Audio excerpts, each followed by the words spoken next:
एक गांव में एक सोहेल नाम का लड़का रहता था। सोहेल की उम्र लगभग 18 साल हो रही थी। वह कॉलेज में ग्रेजुएशन यानी कि स्नातक की पढ़ाई कर रहे थे। वह लड़का पढ़ने लिखने में तो काफ़ी ज़्यादा नॉर्मल था। मतलब कि पढ़ाई लिखाई के मामले में वह लड़का ना तो ज़्यादा तेज़ था और ना ही ज़्यादा खराब था। उसका रोल नंबर मतों की सोहेल का रोल नंबर अपनी कक्षा में हमेशा 3 या 4 नंबर पर होती थी। सोहेल पढ़ाई लिखाई के साथ साथ प्यार मोहब्बत वाली चीज़ों पर भी काफ़ी ज़्यादा विश्वास करता था। सोहेल चाहता था कि वह अपनी पूरी ज़िंदगी में किसी न किसी लड़की से प्यार करके ही शादी करेगा। जयपुर शुरुआत में ग्रेजुएशन में पढ़ाई कर रहा था तो प्रथम सेमेस्टर में उसे किसी प्रकार की कोई प्यार करने की हिम्मत नहीं लगी थी। लेकिन जैसे ही वह दूसरे सेमेस्टर में जाते हैं उसे एक लड़की में काफ़ी ज़्यादा सुंदरता देखने लगती है। लेकिन वह लड़की क्लास में हमेशा प्रथम नंबर पर आती थी। इसका मतलब है कि वह लड़की जिसका नाम नेहा थी यहाँ हमेशा क्लास में प्रथम आती थी और पढ़ाई लिखाई करने में सोहेल से भी काफ़ी ज़्यादा आगे था। पहले तो सोहेल अपने कॉलेज पर भी दिन नहीं जाया करता था, लेकिन जब से वह उस लड़की मुझको कि नेहा को देखा था तो वह कॉलेज पर प्रतिदिन जाने के लिए बेबस हो गया था। उसी लड़की से एक तरफा प्यार होने के कारण सोहेल कॉलेज प्रतिदिन और लगातार जाया करता था, जिससे कि उसकी पढ़ाई अच्छी होने लगी थी। अब उसे और भी अच्छी तरह से समझ आने लगा था, क्योंकि अपने प्यार के सामने बेइज्जती होने के डर से वह सभी डांस और सभी लिखने वाली चीज़ें सबसे पहले ही कर लिया करते थे।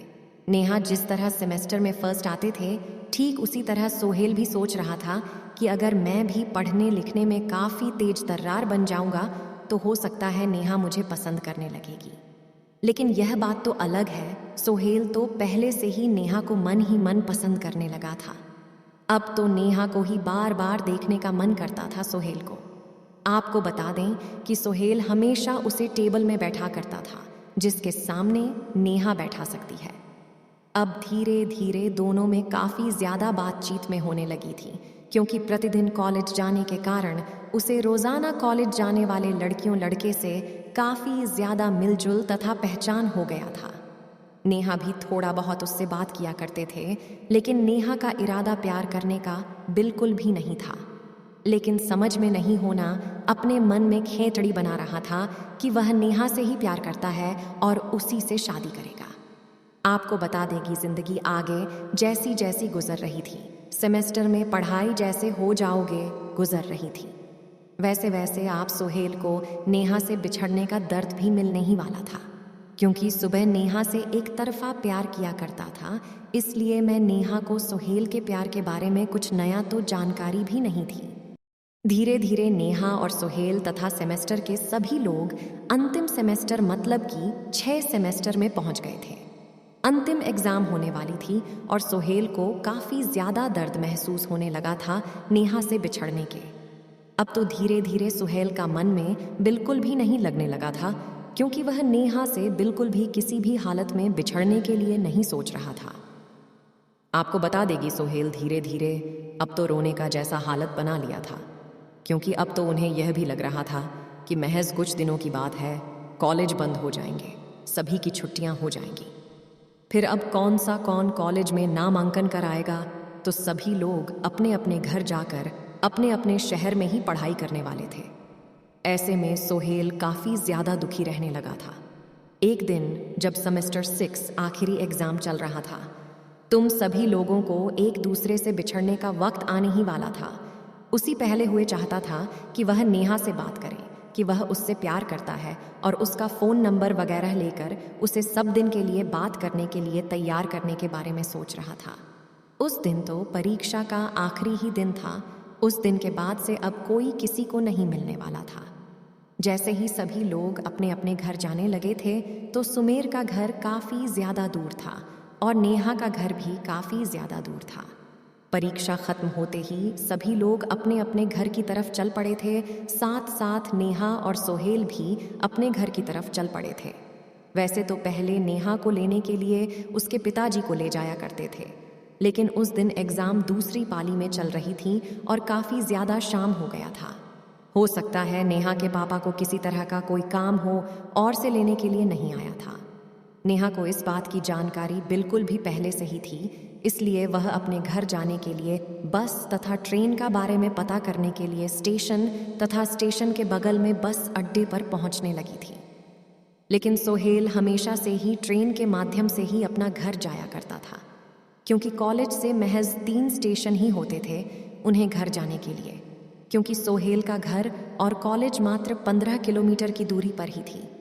लेकिन हम बस तथा ऑटो में किराया ज़्यादा होने के कारण वह हमेशा ट्रेन से ही सफ़र किया करता था। हमेशा की तरह उस दिन भी सोहेल अपना घर जाने के लिए रेलवे स्टेशन में जाकर ट्रेन का इंतज़ार कर रहा था। ठीक वैसे ही उधर से नेहा गुजरती हुई आ रही थी। जैसे ही सोने की नज़र नेहा पर पड़ती है, वह काफ़ी ज़्यादा विचलित हो जाता है और आश्चर्यचकित हो जाता है। सोहन सोचता है कि आज नेहा स्टेशन पर क्या कर रही है। हो सकता है नेहा भी अपना घर उसी ट्रेन से जाने वाली है जिस ट्रेन से मैं जाऊंगा। ऐसे में जैसे ही नेहा की नज़र सोहेल पर पड़ी, वह तुरंत जाकर सोहेल से पूछती है कि मुझे भी घर पे ही ट्रेन से जाना है। चलो, अच्छा हुआ तुम मिल गए हो, अब हम दोनों साथ में अपने घर के लिए चलेंगे। तभी सोहेल कहता है कि हाँ ठीक है, हम दोनों साथ में चलेंगे। उसके बाद नेहा पूछती है कि ट्रेन कितने बजे आएगी। तभी सुनील कहता है कि अभी ट्रेन की कोई जानकारी उपलब्ध तो नहीं है, हो सकता है कुछ टाइम लगेगा, उसके बाद ट्रेन आ जाएगी। फिर दोनों में आपस में बातचीत शुरू हो जाती है। दोनों काफ़ी घंटे तक, लगभग 1 घंटे तक बातचीत करते हैं। फिर उसके बाद दोनों हरियल आते ही उस पेड़ पर चढ़कर अपने घर के तरफ चल पड़ते हैं। दोनों एक साथ एक ही सीट पर बैठते हैं। दोनों में काफ़ी मेल होने के कारण दोनों आपस में अपने मोबाइल नंबर शेयर कर लिए थे, ताकि बहुत समय किसी प्रकार की जानकारी शेयर करने के लिए उसे कठिनाइयों का सामना करना ना पड़े। घर जाते ही उसके 1 दिन बाद दोनों आपस में बातचीत करने के लिए थे। मोबाइल फ़ोन पर है। दोनों में काफ़ी है ना, अच्छी मित्रता हो गई थी। कॉलेज के बाद दोनों अपने घर में बोर हो रहा था। दोनों 5 जीत करके अपना अपना मन बहलाया करता था। ऐसे में धीरे धीरे दोनों में काफ़ी जगह प्यार हो गया था और सोहेल को अब तो उसके सपने वाली ज़िंदगी मिलने ही वाली थी, क्योंकि सोहेल के मन में जो चल रहा था, उसका एक तरफा प्यार जो उसके मन में चल रहा था, वह पूरा ही होने वाला था। बात करते करते करीब 1 साल बीत जाने के बाद दोनों में काफ़ी ज़्यादा प्यार हो गया था। वह शादी करने के लिए राज़ी हो गई थी। तभी दोनों के घर वाले एक दूसरे से मिलते हैं और शादी के बाद करते हैं। फिर शादी कर कर दोनों नेहा तथा सोहेल एक साथ खुश रहने लगते हैं।